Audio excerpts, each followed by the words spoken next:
কিজনেহে সকামটো নাম প্ৰসংগ কৰি থাকে। তাত গৃহত বহি থকা নাম গুণে নাই। গৃহত বেলেগ এফালে ঘূৰি ফুৰে। ভকত কিজনে সেই মানুহ ঘৰৰ সকামটো কৰি শেষ কৰে, আশীৰ্বাদ ল'বৰ সময়ত গৃহত আহে, আকৌ গৃহত তাৰ পৰা উঠি যায়। এই যে নাম প্ৰসংগ বুলি কোৱা, এই যে ইমান ধুনীয়া আমাৰ মহাপুৰুষ শ্ৰীমন্ত শংকৰদেৱে দি থৈ যোৱা শ্ৰৱণ কীৰ্তন আমি কেইজন মানুহে শুনো। ভৱিষ্যতৰ প্ৰজন্মক কেইজন মানুহক শুনোৱাবৰ কাৰণে আমি বহি থাকিবলৈ শিকাইছোঁ, অকণমান ধৈৰ্য ধৰিবলৈ শিকাইছোঁ। কেৱল অকল আধ্যাত্মিকতাবাদ, আধ্যাত্মিকতা চেতনা এনেধৰণে কথাবিলাক কৈ থাকিলে নহ'ব। এই যে মানুহৰ হৃদয়ত সোমাই থকা প্ৰতিজন মানুহৰ আত্মাৰ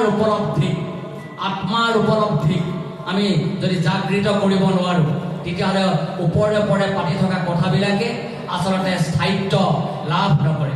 মই ভাবোঁ যে গুৱাহাটীৰ পৰা এখেতসকল বা অন্যান্য ঠাইৰ পৰা এখেতসকলে আহিছে, আপোনালোক আহিছে ইমান দূৰ দূৰণিৰ পৰা, আৰু এই অনুষ্ঠানটো মই আজি আচলতে গুৱাহাটীৰ পৰা নাহিলোহেঁতেন, আজি মই থাকিলোহেঁতেন গুৱাহাটীত, কিন্তু এই অনুষ্ঠানটোৰ কাৰণেই মই গুৱাহাটীলৈ গাড়ী লৈ গ'লোঁ, আৰু কালি ৰাতি 9:30 বজাত গুৱাহাটীৰ পৰা আহি নাহৰকটীয়াত প্ৰায় 9:30 মান বজাত মই নাহৰকটীয়া আহি পাইছোঁ, আৰু গা পা ধুই লগে লগে ইয়ালৈ আহিছোঁ। এইকাৰণে আহিছোঁ যে মাতৃভাষা দিৱসৰ এই অনুষ্ঠানত কেনেবাকৈ যদি আপুনি মই অংশগ্ৰহণ কৰাৰ পৰা যদি বঞ্চিত হওঁ বা থাকিব নোৱাৰোঁ, কিমান মনতে দুখ লাগিব, কিমান মই নিজৰ মহাবিদ্যালয়খনত অনুষ্ঠিত কৰা এটা অনুষ্ঠানত উপস্থিত থাকিব নোৱাৰিম। কালি নাহৰকটীয়া মহাবিদ্যালয় সপ্তাহৰ সামৰণি পৰিছে। এই অনুষ্ঠানত আমি থাকিবলৈ পোৱা নাই, এইটো বেলেগ কথা, কিন্তু এই অনুষ্ঠানটো যিটো অনুষ্ঠান মাতৃভাষাৰ অনুষ্ঠান, আৰু সেইকাৰণে মই আমাৰ অসমীয়া ডিপাৰ্টমেণ্টৰ মই দুগৰাকী অধ্যাপিকাক দায়িত্ব দিছিলোঁ যে সত্যকাম বৰঠাকুৰদেৱৰ লগত তোমালোক দুগৰাকীয়ে ছাৰ লাগি থাকিবা, কিবা সুবিধা অসুবিধা ডক্টৰ জ্যোতিৰেখা গগৈ, ডক্টৰ সংগীতা গগৈ দুয়োগৰাকী বহি আছে। মই যদি আহি কেনেবাকৈ নেদেখিলোহেঁতেন তেতিয়া তেওঁলোকে গম পালেহেঁতেন কি হ'লহেঁতেন। কিন্তু মোৰ ভাল লাগিছে এইকাৰণেই যে আপোনালোক সকলোৱে, আমি সকলোখিনি মানুহেই সহায় সহযোগ আগবঢ়াব লাগিব।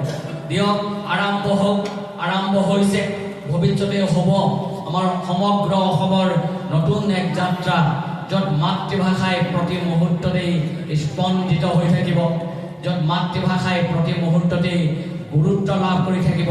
আপোনালোকে সকলোৱে জানে সমগ্ৰ পৃথিৱীত বহু ভাষা ইতিমধ্যে হেৰাই গৈছে। বহু মানুহে আমি কওঁ, কোনে আমাৰ মাতৃভাষা কাঢ়ি নিব, কেৱল 5জন মানুহৰ মুখত যদি অসমীয়া ভাষা জীয়াই থাকে, তেতিয়া মাতৃভাষা জীয়াই থকা বুলি নকয়। এখন গাঁৱত 10জন মানুহৰ মুখত যদি কেৱল মাতৃভাষা জীয়াই থাকে, এইটো মাতৃভাষা জীয়াই থকা বুলি নকয়। গাঁওখনৰ প্ৰতিঘৰ মানুহেই, প্ৰতিজন শিশুৰ পৰা বৃদ্ধলৈকে মাতৃভাষা চৰ্চা কৰিব লাগিব, মাতৃভাষা ক'ব লাগিব। আৰু এইখন অসম, আৰু এই অসমত মাতৃভাষা বাধ্যতামূলক হিচাপে ইয়াক চৰকাৰে আইন কৰি ক'ব লগা হৈছে যে বিদ্যালয় মহাবিদ্যালয়সমূহতো আপোনালোকে দৰখাস্ত হওক, প্ৰচিডিং হওক, আপোনালোকে অসমীয়া ভাষাত লিখিব। কিন্তু এতিয়াও এনে বহু আমাৰ শিক্ষিত মানুহ আছে, এতিয়াও বহু এনেকুৱা জ্ঞানী মানুহ আছে যিবিলাকে অসমীয়াত লিখিবলৈ টান পায়। অসমীয়াত যেন প্ৰচিডিং এখন লিখিলে, কাৰ্য বিৱৰণী এখন অসমীয়াত লিখিলে আমি যেন কাৰোবাৰ ৰোষত পৰিম, এই ধ্যান ধাৰণা আমি এতিয়াও মনত লৈ আছোঁ। কিন্তু চৰকাৰৰ পৰা এখন অৰ্ডাৰ আহিছে যে কাৰ্য বিৱৰণী হওক, চিঠিপত্ৰ হওক, আমি অসমীয়াত দিব লাগে। আমাৰ শইকীয়াদেউ আমি গম পাইছেনে, ছাৰ গম পাইছেনে? আমাৰ এখন তেনেকুৱা অৰ্ডাৰ আছে যে মাতৃভাষাত, নিজৰ মাতৃভাষাত অসমীয়াত আমি প্ৰচিডিং লিখিব লাগে বা কাৰ্য বিৱৰণী লিখিব লাগে, কাৰ্যসূচী বনাব লাগে, এইবুলি আছে। কিন্তু আমি টান পাওঁ, আমি যেন ইংৰাজীত লিখিলেহে আত্মসন্তুষ্টি লাভ কৰোঁ, ইংৰাজীত লিখিলেহে যেন মোৰ পাণ্ডিত্য পৰিচয় ফুটি উঠে। মই যদি প্ৰচিডিংখন কেনেবাকৈ ইংৰাজীত পাঠ কৰিব নোৱাৰোঁ, তাত বহি থকা মানুহকেইটাই ভাবে এইটোৱে ইংৰাজীয়ে নাজানে, এইবুলি ধাৰণা এটা মানুহৰ আহিবলৈ ধৰিলে। কিন্তু মই নাহৰকটীয়া মহাবিদ্যালয়ত মই যিদিনাখনৰ পৰা প্ৰিন্সিপাল হ'লোঁ, সেইদিনাখনৰ পৰা মই অসমীয়া আৰম্ভ কৰি দিলোঁ। বুজি পালে পাবা, আমাৰ যাদৱ পায়েঙে কোৱাৰ দৰে আমাৰ বহি থকা পণ্ডিতসকলে বুজি পালে পাব, নেপালে নাই। মই অসমীয়াতে প্ৰচিডিং আৰম্ভ কৰি দিলোঁ, অসমীয়াতে কাৰ্যসূচী আৰম্ভ কৰি দিলোঁ, আৰু এতিয়া ধুনীয়াকৈ অসমীয়াত চলি আছে। সেইকাৰণে মই ভাবোঁ যে আমাৰ নিজৰ আইগৰাকী নিজৰ মাতৃগৰাকীক প্ৰতি মুহূৰ্তত আপুনি আৰু মই শ্ৰদ্ধা কৰিবলৈ শিকিব লাগিব। ইয়াক আত্মিকভাৱে চেতনালব্ধ হৈ এক ভৱিষ্যতৰ সুন্দৰ পৃথিৱীখনক গঢ় দিয়াৰ বাবে সপোন দেখুৱাব লাগিব।